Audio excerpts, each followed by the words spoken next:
how do I recommend reasoning with a conspiracy theorist? I'm right now, the last couple months, I've been messing around with this idea of cognitive dissonance. This is to say, you have a worldview.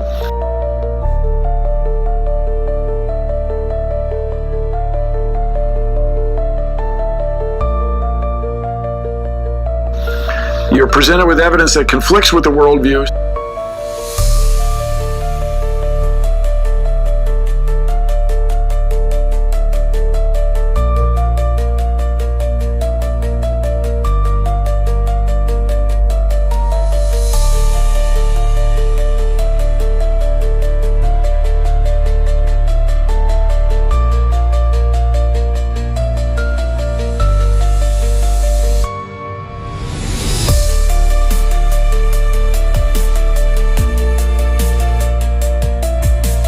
So you either have to change your worldview, which is hard because you've lived your whole life with it.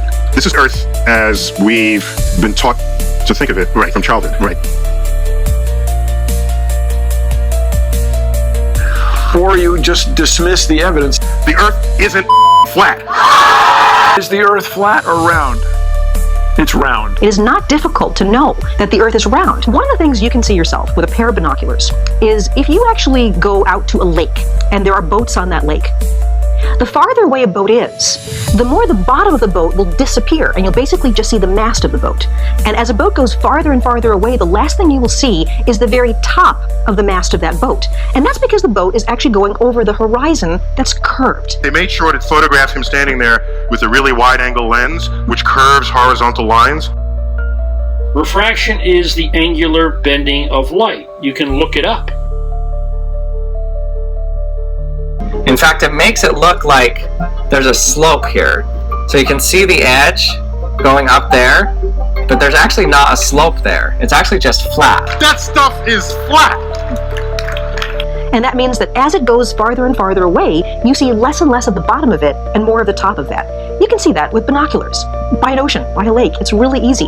That wouldn't happen if the Earth were flat. You would simply see the boat getting smaller and smaller and smaller as it went farther away, but you'd be able to see the whole thing with the same proportions. I mean, and there's nothing I could do other than go higher to get rid of that hump of water and see the rest of the ship.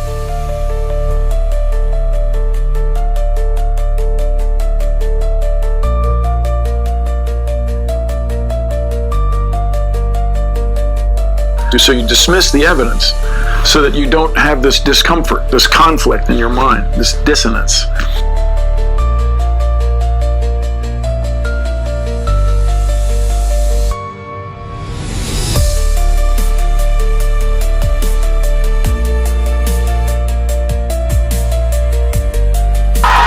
by the way, this is called gravity. That's what I'm working with right now. And apparently the way to overcome that is to say, we're all in this together. We're all in this together.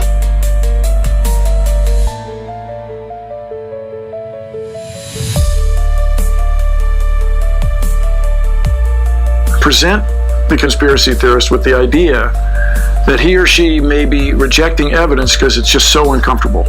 Well, a retired general said the US and Israel have kept it from the public because, quotes, humanity isn't ready until humanity can evolve, he says, and understand what space really is. But when it comes to moon landings, Boy,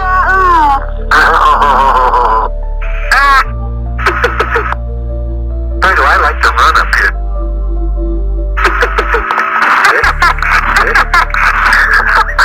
I feel like Bugs Bunny. You have to eat. I like to skip along. Not me, boy. Skip. Or whatever you call it. Can't get my left leg in front of me. just ask the person how you would generate all that paperwork. The warehouse is full of documentation that NASA created to make landings on the moon would overwhelm anybody trying to do it on the side. It'd just be very difficult to print all that. A few weeks ago, I did a calculation that showed that there's something I've been wrong about for decades. So I spent my whole life saying Santa on the North Pole would be the only person who would know his true weight. Right. Because on the equator, you're weighing less than your true weight. Right. True gravitational weight. Okay. There are two things messing with your weight at the equator. Because the Earth is bulged, you are farther away from the center of the Earth, and it's spinning. That's wrong. Here's the deal.